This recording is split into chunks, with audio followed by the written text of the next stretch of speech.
CS.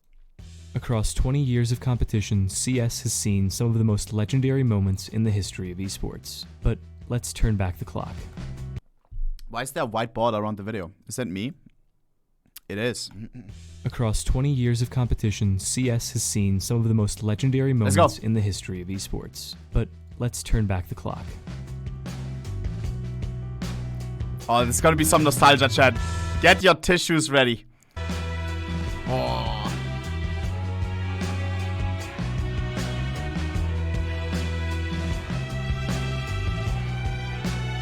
22 years ago, on December 18, 2001, CPL Winter 2001 began. This tournament would come to be known as the first ever major championship in Counter-Strike history. But first, I need to give a big thanks to Leadify for sponsoring this video. Leadify is an amazing tool that allows you to track and celebrate your unique Counter-Strike accomplishments. It tracks your personal bests and gives you after-match reports to see how well you did. They even have these little achievement badges that portray your accomplishments from any specific match. You can use the compare feature to compare your performance with your friends. Their special Leadify rating uses advanced statistics to reward smart plays and ignore useless frags, giving a more accurate representation of how you did in a game in one single stat line. And hey, even if you're not a numbers... I like Leadify. Why? Because we did the IEM, IEM Sydney qualifier game, right? Everybody was saying that I played trash. I checked the Leadify ratings. Boom. On top. You already know. Top of my team. Together with Kenny S and Nato Sphinx, by the way. Top of the team. Third one on the server. It is what it is. Person and you prefer the substance of the game. Leadify. Leadify automatically finds your best play from each match and sends you a highlight generated by All-Star. Thanks again, Leadify, for sponsoring this video. Follow my... That's why people use All-Star. I hate when I do Wrangler and it's an All-Star clip. Because why the hell do they take away the HUD? It's so annoying. Leadify automatically finds your best play from each match and sends you a highlight generated by All-Star. Thanks again, Leadify, for sponsoring this video. Follow my link in the description or the pinned comment to sign up for free today. The format of this tournament is something that is important to understand to get the full context of the events. CPL Winter 2001 was played before the days of MR15 in short round times. Each round was 2.5 minutes long and the games were played first to 13. They played double elimination and every match was a best of 1. The map pool was also a bit... Once again, all the people from Valorant saying, oh, you always say that Valorant copied your game and now you copy us, MR12? No. We're going back to the roots. This is where we started. We're just going back to what we had. Alright? Strange. They had a few familiar... MR12, that's us. That's CS. MR15, that's CS as well. It is what it is. Faces, Nuke, Dust2, Train, Cobblestone, and Inferno, but along with those 5 were Prodigy, Fire, Mill, and strangest of all, Aztec. The other weird thing about this map pool is that they didn't pick and ban maps like now. The map was set based on the round of the tournament. For instance, in the first round, everyone played on Cobblestone. Why is this tournament considered the first ever major? Well, it's because of its prize pool. $150,000 is more money than anything that had been offered in Counter-Strike before. At the time that CPL Winter 2001 was held, the second largest prize pool in CS history was a little under half of this, with WCG 2001's $70,000. Bro, 150k fucking whatever, 20 years ago or something? That's so much, no? Like, if you put it into perspective with inflation and everything, that's close to what we have right now in prize pools, probably, right? Prize pool. Notice how I said at the time of CPL Winter, not before. I remember buying my car a couple of years back for what? For 50 bucks. Where have we gone, bro? Mother sucking inflation, dude. That's right. The 2 largest Counter-Strike tournaments ever were being held on the exact same days, on opposite sides of the world. Alright, now that the stage is set, let me introduce you to the people who showed up to compete in the largest CS tournament ever. The favorites to win this tournament were Ninjas in Pajamas. At this point, this team was not a major organization, it was just a Swedish gaming clan. This Swedish super team formed out of the best players from the region, featuring recognizable names like Heaton and Potty, as well as old school Swedish legends AHL, Hib, Median, and Vestlin. Just before CPL Winter, NIP kicked Norwegian superstar Executor due to him lacking the drive to practice. Executor didn't just quit though, he teamed up with the second best Swedish team at the time, Game Online. But it wasn't just the Swedes that came to play. An American squad called Extreme 3 also attended, and they were nothing short of a powerhouse. This team featured the core any of these guys still around? Bullseye, KS Sharp, Rambo. Or of Rambo, K-Sharp, and Bullseye that would go on to become Team 3D, along with NA old school legends Big Dog and Chameleon. Weirdly enough, 2 more players who would go on to become Team 3D members were in attendance, although they were pretty much just carrying their teams as far as they could go. Moto, the player who has a call-out in Inferno named after him, led the team Dominion of Pain. Shagwar, a very influential player in the competitive scene, was now playing for a Canadian team called Infamous. An early SK Gaming roster was in attendance, having signed BDS's squad called Geek Boys, the team known mostly from their classic frag movie Frag or Die. BDS is an interesting guy. He is not only a player, but he's credited with creating the first real demo play. Do you know what's rare? So many names. This is when they were at the top, right? This is when they were committed their life to CS. They were at the top. They participated in a huge tournament, 150k prize pool. But how many of them are still around? Like for me, for example, like I remember like 2 names or something. I know Heaton, Moto. It's like your professional career. It's so short-lived now as a pro player, because metas move on. Maybe you get a little bit slower reaction time and stuff. If you don't do the switch to like streaming or coaching or something, where do you go? What do you do? Forrest is still here. True. Player, a program called Geek Play. He also went on to go into management with SK Gaming after his time playing there. Now let's get to the event.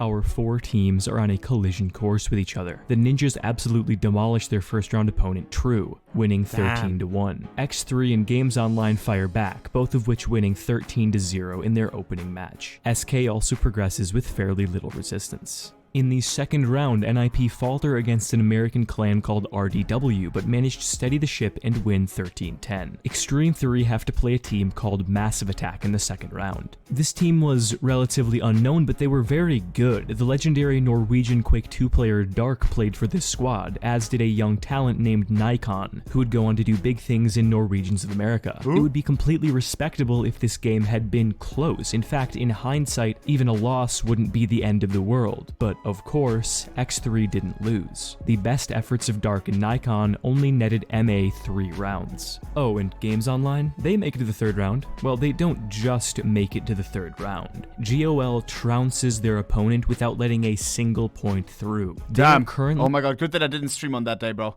That would have been a knife giveaway right there. 13-0 jeepers. Only 26-0 in rounds in this tournament. SK progresses with little trouble once more against Shagwar's team Infamous. We're now in Winners Round 3. The winners of these matches makes it to Winners Semifinals. Extreme 3 play against Dominion of Pain, featuring their future teammate Moto, and stomp them 13-1. Games Online faces their first real challenge with the French squad Armor Team, and manage to hold them to 4 rounds. SK plays Infernum, a young Austrian. I wonder how many of you guys watched those games. Wonder what the percentages. If I ask now, a lot of people will troll, but I didn't watch these. I wasn't in. I joined CS super late. I joined CSGO because my friends, like my friends group, usually we played Call of Duty, Battlefield, and then they said, yo, let's play some CS. And I was like, what? And that was when? 2015. Joined early 2015, very, very late. And then went down the rabbit hole. But not the gameplay rabbit hole, the skins rabbit hole. Where? Oh my god. Max Skillet and Tea with Milk and Sugar, they both got me into skins. And Ruffle Monster. I think I was always hovering around like MG. Team whose core would go on to become the first ever iteration of Mouse Sports. And shockingly, I was always maining Aztec and Cobblestone. Oh my god.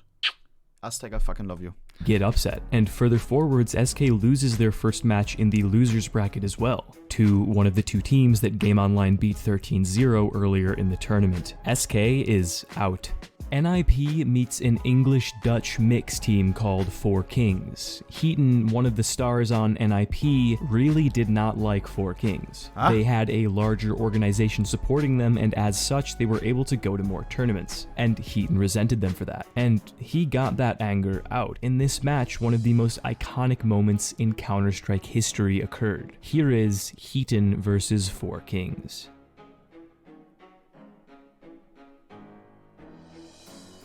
No way. Heaton is just picking off 4 Kings here as they try to fight That's back, so but bad. it's futile. And remember, 4 Kings was not just a random pickup team. This team had organizational backing. NIP were unstoppable. If that doesn't tell you enough about how this match went, NIP go on to win 13-5 against 4 Kings and secure a spot in the semifinals against Game Online. In the semis, X3 face off against Infernum and win decisively 13-6. But what I'm sure you're more interested in is on the other side of the bracket. Game Online versus NIP. This is the beef match, Executor facing off against his former team. And I would love to say that this match was beautiful, that it was a... Wait, what? Hypnotic 4 Kings owned us at CPL 2K4. Are you CS 1 point pro? No shot. Owned us. Blood thinks he's a pro player. Oh, he is. 1.6. Damn, dude. Respect, bro. a piece of art. But the truth is, I don't know if it was. These matches took place so long ago that for most of them, the demos do not exist anymore. This legendary match is a piece of lost media. Damn. All that I have is a number on a webpage. Shut the fuck 13-8. up. How does stuff like that vanish off the internet, bro? At a major. Like nowadays, it's everything is a lot better archived, right? Like the major, the current majors will never ever be gone. Lost media, that's crazy. Dick Pat enhancement clip will be over like in 20 years. Will that clip be not findable anymore? This is a major. You can't find the game. That's insane. For NIP. In the losers bracket, Game Online wins their first match, and in losers semis, they face off against none other than Massive Attack. That's right, Massive Attack, after losing in the second round of winners, has fought back and won 5 straight matches to stay alive. They now face off against their toughest challenge yet, Game Online. DE Train, the match is dead close. Ooh. It goes to overtime, and Game Online pulls it out, winning 16-14 and securing their spot in losers finals. 3 teams remain. Shit, where were the matches on? Where did you watch a game like that back in the day? There was no Twitch. Was it inside of the game? On HLTV? Aha. Damn. Alright. Online, Extreme 3, and Ninjas in Pajamas. Executor, K-Sharp, and Heaton. Or GoTV, yeah. I remember watching all the majors back in the day on GoTV. But not because it wasn't on Twitch or something, but for the drops. Oh, baby. I remember every time I had like, and when a major was going on, I always was having the stream on my phone on Twitch. And in case I saw that they played Cobblestone, if I didn't care about the game, right? If it was like random teams that I didn't cheer for, I always was looking, and if it was Cobblestone, boom, straight to PC, opening it up in GoTV, in Twitch, in Steam TV, everywhere. You know, to triple the odds, even or just to make sure that you have your ticket in. X3 and NIP play in winners finals, and once again, NIP prove that they are just a level ahead of everyone else. 13-6. Wow. Extreme 3 versus Game Online to see who gets another shot at NIP in their superstar lineup. And X3 pull it out 13-9. And then there were 2. NIP wins, right? The grand final is on Nuke. Extreme 3 is not falling apart like they did in Winners. They're making this one count. Uh-oh. Or maybe NIP is just feeling the weight of $150,000 on their backs. The game is dead even. We are going to overtime. Oh my god. Extreme 3 win the first, and the second, I want to see the rounds. and the third. One more round. They pull it out. Oh. Extreme 3 wins 16-12. But wait, Best of 3? the tournament isn't over. X3 came from losers. NIP still have their second tournament life. They have to do it again. Reset. 0-0. DE Nuke, $150,000 on the line. It starts off the same. Not a fiber tilting in either team's favor. Dead even. 11-11. NIP win the 23rd round. They are 1 round away from greatness. Surely. But they're also 1 round away from overtime. The heartbreaking thing about this is that this last pivotal round is another piece of lost media. No! The round that changed Counter-Strike forever. How?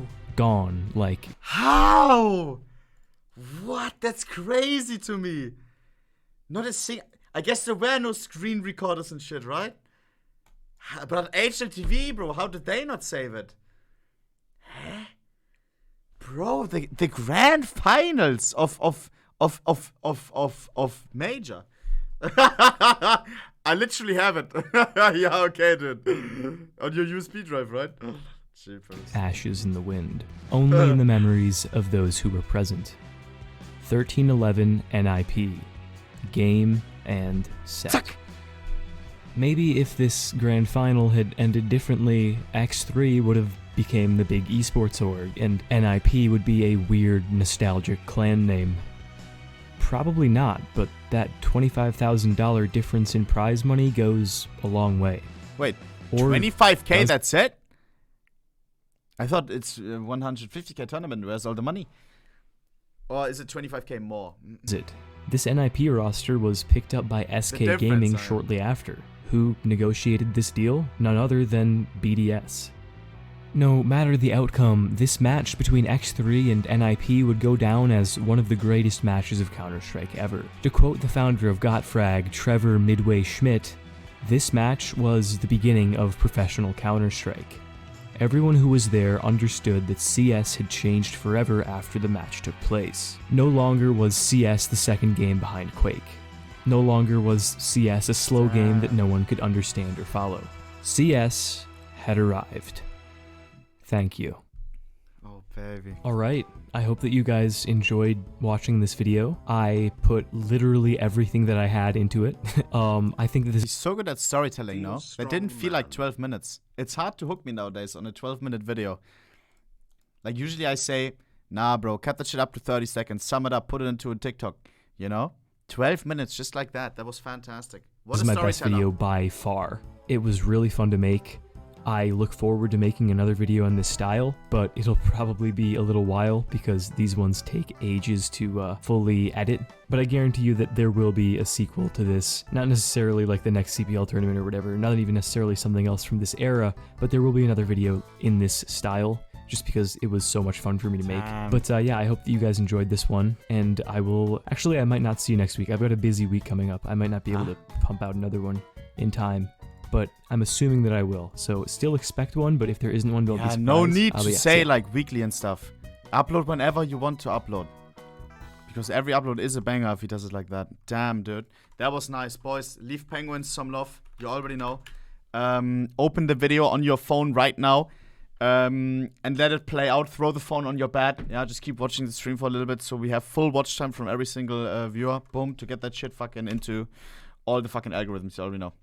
Not subscribed. Oh my god, I'm on main account, bro. Oh, Bruder, chat. Oh, zack, boom. Bro, I'm like, I just switched account. I'm like, always watching a different account. Crazy. Currently, I would say my favorite